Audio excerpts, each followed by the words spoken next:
Welcome back to Scarlet and Maize. I'm Adam. This is Zach. Hi. More big football news to talk about. Ryan Day leaving to buy Urban Meyer's bar that he got caught fooling around at. Thoughts? I'm just joking. Recapping basketball. Let's start with Michigan. What? Urban Meyer did sell his half, right? He sold. Yeah.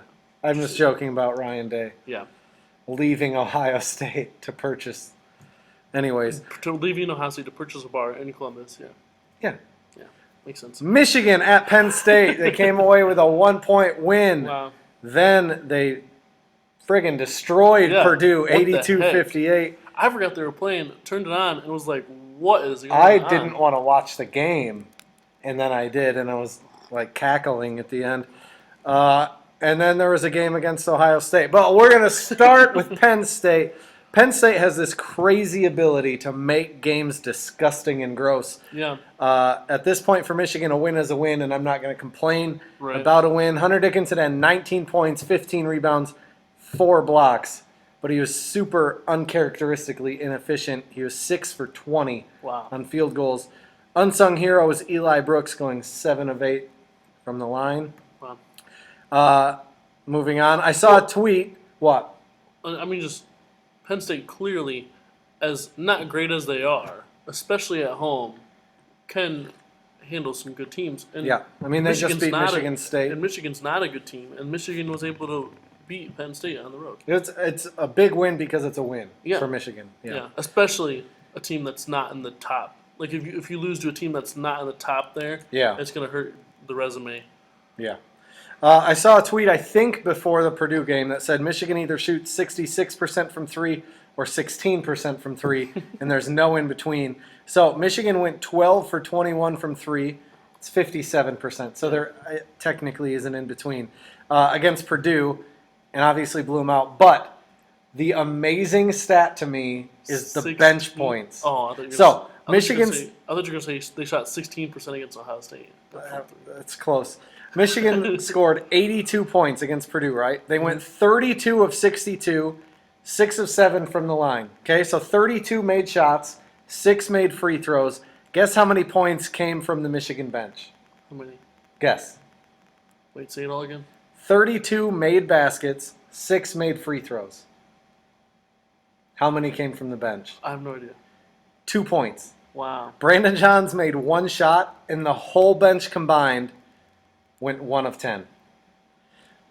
So Michigan really needs more productive minutes from their bench. The problem is I don't think they're going to get that until next year from those guys. Yeah. But that's astounding to me. 80 of 82 points from the starters. And we won. And they won the game. Like, how often do you see... That's just not sustainable. Yeah. And that's, I think, part of the problem this year. Like, when Dickinson's on the court, they're usually okay, and when he comes off, they struggle. And it's not just him, but, like, other guys scored. Eli Brooks scored. Caleb Houston scored. But it's just like, when you have to take any of those guys out because you can't just play your starters 40 minutes. Right. Goodness gracious, 1 for 10. Yeah.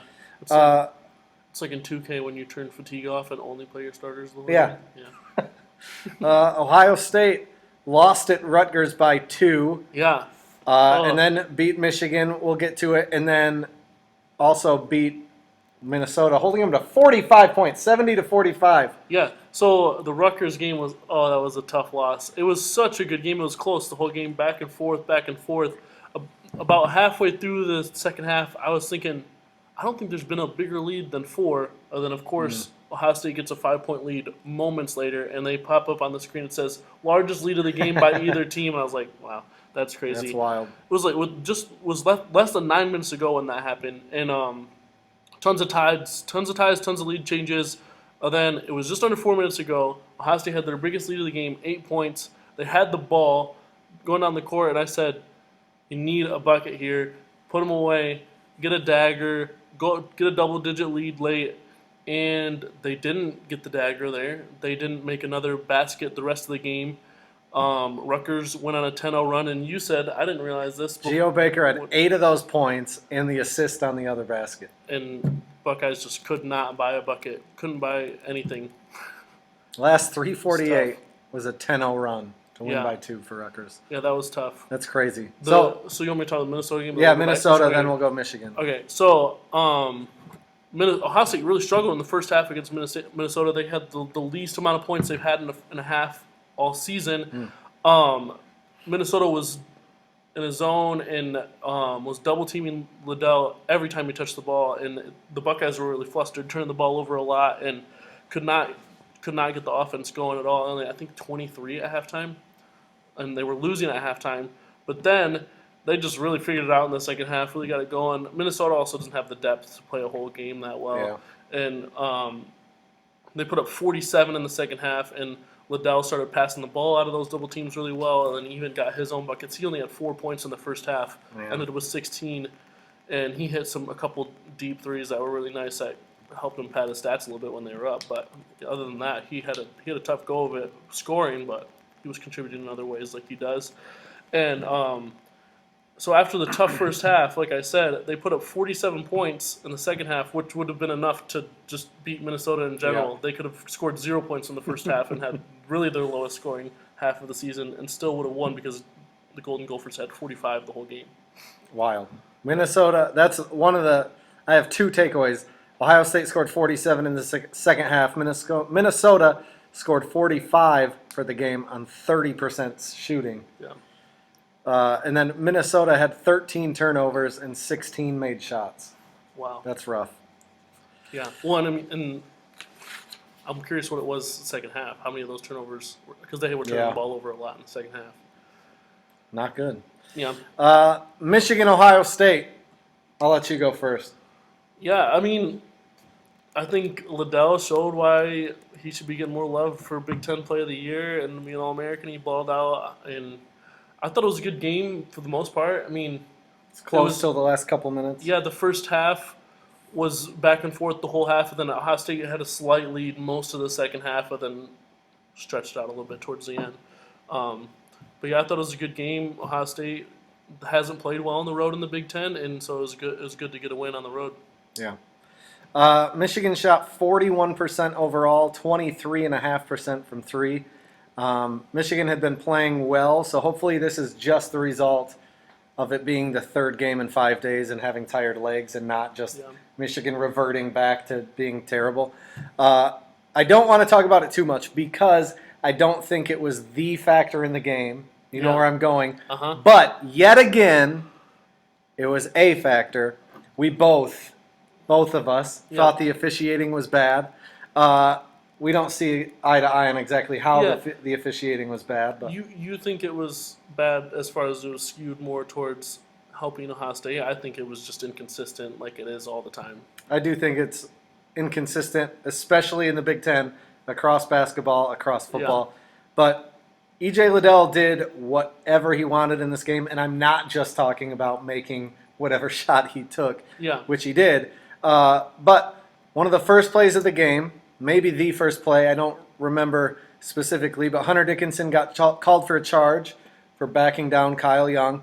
And then every single time that E.J. Liddell was guarded by Moussa Diabate, he would lower his shoulder, ram into him, because Moussa Diabate weighs less than me, and there was 0 charges called on E.J. Liddell. Moussa Diabate, finished with 4 fouls. Not all of them looked legit. Some of them did, but especially his 4th, which took him out of the game. Games that Diabate has especially scored a lot, he's played a lot more. He was scoring, he was playing well, and he was on the bench because of fouls all game.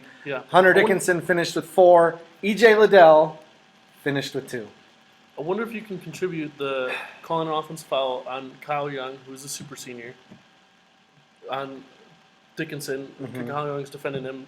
Kyle Young draws the offensive foul compared to Diabate, who's a true freshman. But this is where referees should be better than that. Yeah, you shouldn't have to flop. And you shouldn't have to draw the foul. I mean, the offensive foul in general is my least favorite part of basketball right now. When the defensive play is get in the way and stand there and get hit, pisses me off. It's so weak. It's like that clip I sent you of the inbounds play where I hate it. I hate it so much. Zach sent me a clip The team was losing, so an offensive player got in the way as the player was running the baseline, took a charge from the defender. Yeah. They made free throws. Or not, I don't know if it's a charge. It would be a block, I guess. Yeah. But it's the same thing. Just stand in the way, get run over. It's the weakest. Just play defense. You can get a charge if you're playing defense and they run over you. Hypothetically, also the officials suck, and so who knows what they're going to call. Right. Whatever. E.J. Liddell finishes with 2 fouls, despite Dickinson with 4, Diabate with 4, Terrence Williams, I think, had 3. There was one play I kept bringing up that night that they even showed in slow motion so that they could highlight how dominant E.J. Liddell was on both ends of the court, where he blocked Diabate, except you could see on slow-mo he didn't touch the ball, and he hit both of Diabate's arms. You're talking about the one where he swatted it and the ball went flying? No. Oh, okay. When he swatted and Diabate's arms go like this, and then Diabate just looks at the ref. Surprised they didn't give him a tech because refs are softer than frickin' my baby's poop right now. Whatever. I'm honestly just so sick. Like, moving on past the Ohio State game. We'll talk more about officiating a little bit later because I want to. I'm so sick of hearing that bad calls happen both ways and everyone deals with officiating. I'll just keep going back to, okay, we established that before that, 2012 is the last time a bad call or calls swung a football game in Michigan's favor. I could go through, in both football and basketball, a number of games where head-scratching calls or non-calls shifted a game away from Michigan. When, since 2012, have bad calls swung one game in Michigan's favor? I'll wait. I know that non-Michigan fans will just say, this is another example of a Michigan fan whining about the refs, because that's what they do when they can't give one single example. I hear you about the refs, but I do think, like, surprisingly, with how many blocks he gets and how well the defense he plays, I think Liddell is special at using his athleticism to get blocks compared to using his size to get blocks. He's also good at using his shoulders to plow defenders into position when they called a charge earlier in the game on a Michigan player for not even lowering his shoulder. Because an Ohio State player flopped, as you said, and the officials should be better than that. And that's just frustrating to me. Bottom line, officials affect games and have zero accountability. Show me one game this decade where a key call or non-call swung a game in Michigan's favor, and I will shut up forever. Could Michigan have played better? Yes, they didn't shoot 100%. They didn't have no turnovers. They didn't hold Ohio State to 0 points. Is officiating the reason they lost? No, but you can't tell me that E.J. Liddell playing 36 minutes because they only called 2 fouls on him while forcing contacts on both ends of the court didn't impact this game as it was a close game. Are officials scheming to hurt Michigan? Stop. No. But we still need accountability from these laughingstock turds in both football and basketball because it's ruining the frickin' game. Moving on. I do think, surprisingly, with how, like I said before, I think it's contributed to his athleticism, but E.J. Liddell surprisingly does not get in foul trouble very often at all with how aggressive he is on defense and on offense. You know who also surprisingly doesn't get in as much foul trouble as they should? Brad Davison. And that guy's a freaking joke. Michigan coming up as they're going to Iowa and to Wisconsin. Michigan really needs at least one of these. Yeah. I'll say they beat Iowa and then lose at the Troll Center because it's the freaking Troll Center. They need the Wisconsin one more, though. Iowa's not a great team. They're not, but yeah. I mean, I think Iowa and Wisconsin are kind of close, but I don't know. We'll see. Yeah. All this just to get to the NIT anyways. What are your predictions? I don't know. Those are both tough, and I mean, Michigan deceivingly crept up the standings, but I think it was because they were playing some bad teams. So I wouldn't be surprised if they go 1-2 here with 2 good teams on the road. That would be a bummer. Ohio State is hosting Iowa and then hosting Indiana. Yeah, 2 games at home. I think they should get them both done. I think they will get them both done. I worry more about Iowa than Indiana just because I don't like Indiana. Didn't Indiana beat Ohio State by 15 earlier? Yeah, I just don't like Indiana, so they're going to beat them. I think Ohio State wins both, but I think if they lose one, it'll be against Indiana. I think if they lose one, it'll be Iowa. For no Hopefully, reason. we're both a little right and they lose both. That would be fun. But going back to officiating, not specifics. Yeah. I was living up to the Michigan fan stereotype yet again during the game, but you also said you thought the officiating was awful. I don't want to talk about it specifically. I don't want to talk about more how Liddell finished with 2, while Dickinson and Diabate both ended up with 4, despite Michigan shooting just about double the shots in the paint that Ohio State did, while Ohio State shot a lot of jumpers. I don't want to talk about this one game because it's more than just this one game. It hasn't been just about one game for a really long time. Let's start on the common ground that we have, Zach. That Big Ten officiating is bad in both football and basketball. So I have 3 questions. Why is it so terrible? Well, I mean, I think the biggest reason it's terrible is because of the inconsistency. If you can lay down the letter of the law and make it very clear, this is when you're ticky-tack, when you're calling ticky-tack fouls, this is when you're calling nothing, and everybody's on the same page, all the refs across the board, I think that'd be great. I think it's just hard that Why do you think it's so hard? I don't know. I mean, I don't know. I feel like it shouldn't be. It's the same group of guys cycling all these games. I've never reffed in my life. I would never want to ref in my life. It seems like a really hard job to do, and I think that's part of the reason. It can be hard to be completely unbiased all the time, and it can be hard to. I mean, especially like if I was to ref a Big Ten game, seeing these, like, I'd just be in awe half the time. I feel like of how awesome these players are and just how cool it is. Well, plus, if you were going to officiate, you'd end up being 60 years old, and then you're tired and old. You have stupid eyes. And whatever. I also probably wouldn't want to wear my glasses, and then I'd be blind. Yeah. So I think it's so terrible because there's zero accountability. Officials are part-time. Yeah. And officials are old. So these older guys at least, are working jobs, and they're flying around the country to officiate to try to keep up with these young men. Yeah. And it's hard. I reffed one game of 3rd grade basketball, and I was like, I can't handle it. I also am not like, pay me to do this. Yeah. I was like, I'm not good at this. I don't want to do this. Why can't it be a full-time job? It could be. We'll get to that. That's question number 3. Question number 2, is there anything that can be done to fix it? What do you think? I mean, like I said, being more consistent, making it real clear across the board, everyone's calling the same things. But I will say, recently, I've been talking about it with a Michigan State fan, Joe Bashong, who's telling me that him and his brother, Scott Bashong, were talking about their proposal that the Big Ten should only call flagrant fouls in Big Ten play.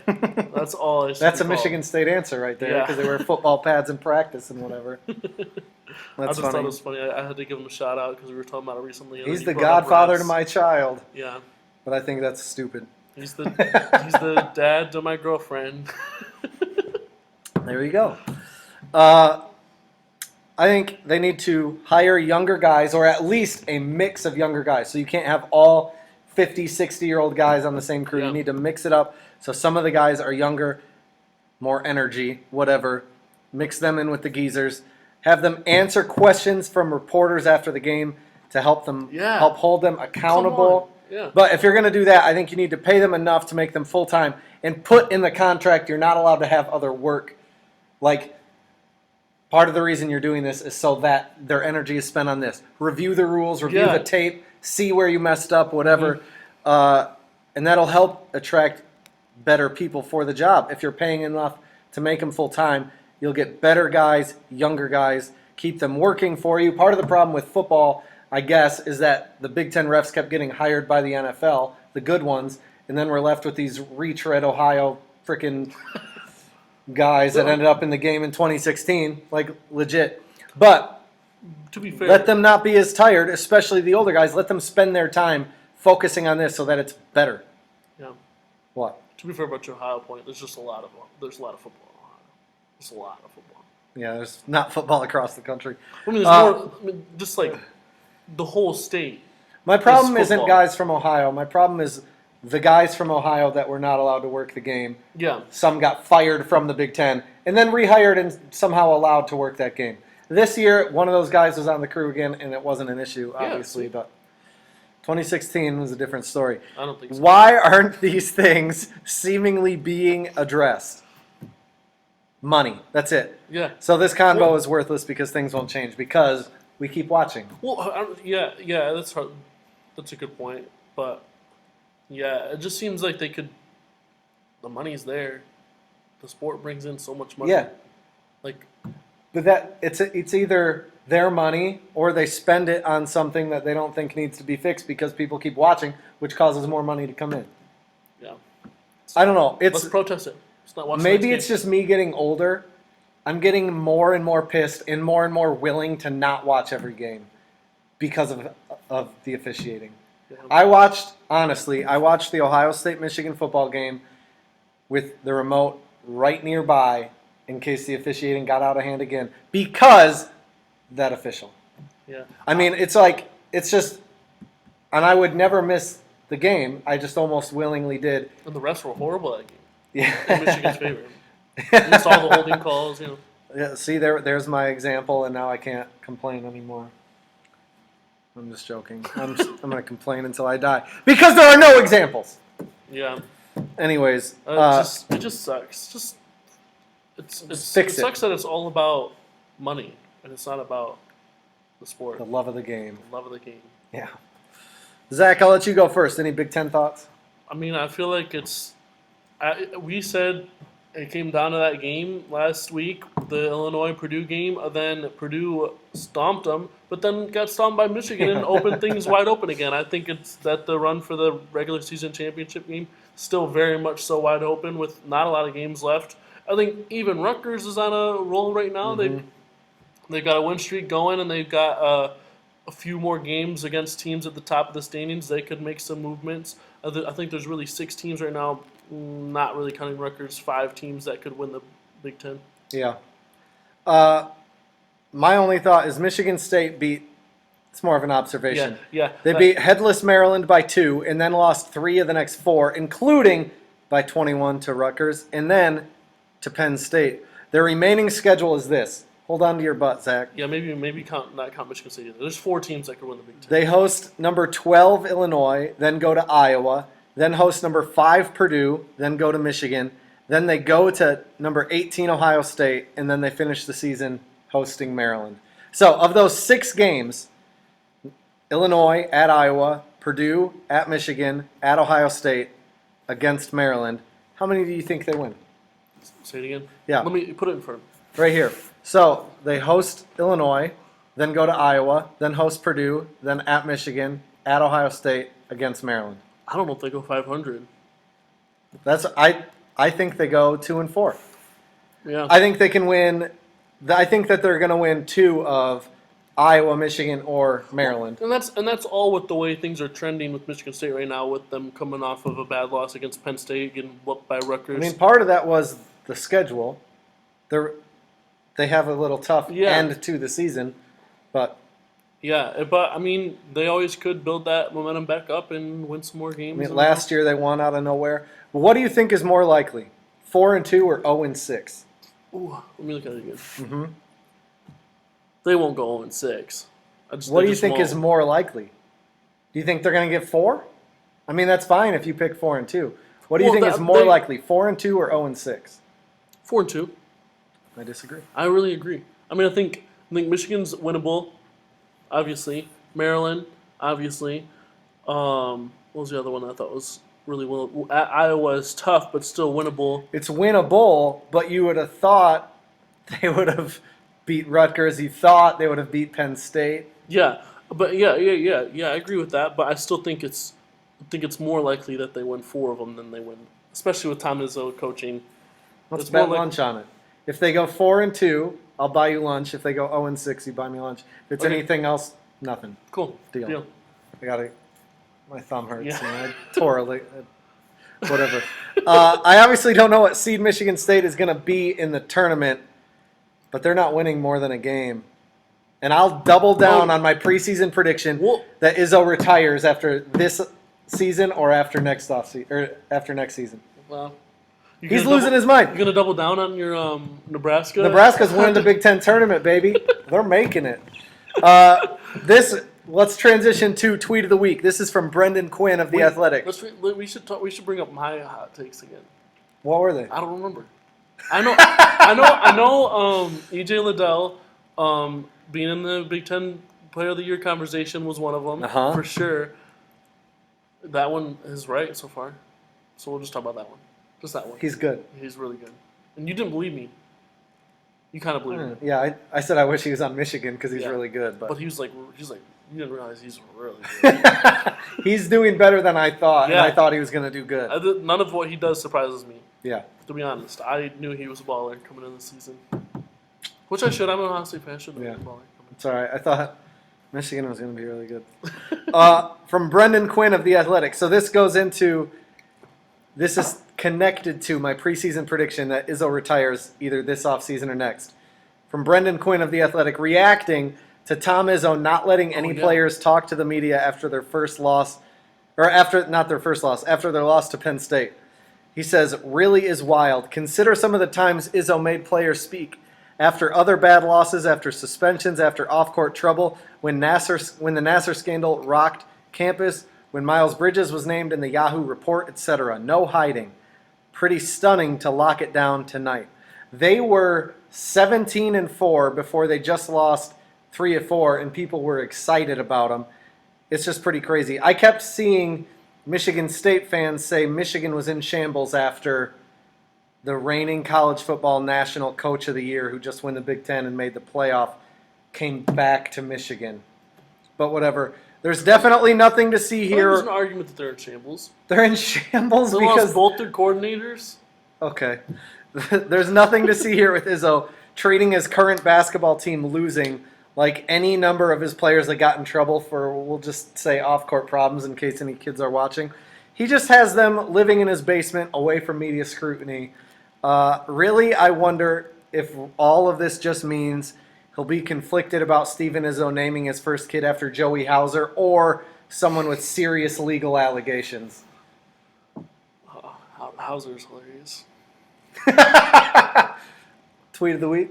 I mean, that might be the one point that I take from that might be he's retiring is Hauser is the worst starter in the Big Ten, and he just continues to start. And I just don't know what Malik Hall. I don't know what Izzo's thought is there. Malik Hall's doing better and better. Literally the worst player I've ever seen to start in the history of the Big Ten. He's terrible. He's awful. He's a liability on both ends. Yeah, didn't Foster Lawyer start some games for Michigan State? Dude, you see him balling out at Davidson? At Davidson, yeah. He's balling out. He's not playing in the Big Ten anymore. Yeah, but when he started games, he didn't play bad because he was playing. It was before Big Ten when he was play. getting chest stomped by Duke and getting called for a foul. Oh, God bless Foster Lawyer. Okay, miss you, buddy. My tweet of the week is from Ohio State on Big Ten Network official account. They tweeted at EasyE2432. That's EJ Liddell's on Twitter. I follow him. On a roll this season, and it's a picture of a graphic of this season. He is in the top 20 in the Big Ten in points, field goal percentage, rebounds, blocks, and assists, and is the only player in the NCAA averaging 19.5 points per game, 7.5 rebounds per game, 2.5 blocks per game, and 2.5 assists per game. And it just goes to show how all around, all over the court, both sides of the ball is just balling out. Great player. National Player of the Year in my mind. He won't be, but he'll be an All-American at least. He's all right. All-American. Well, with that, buy your punchkis at Quality Dairy. Other than that, go blue, fire the officials. Go Buckeyes.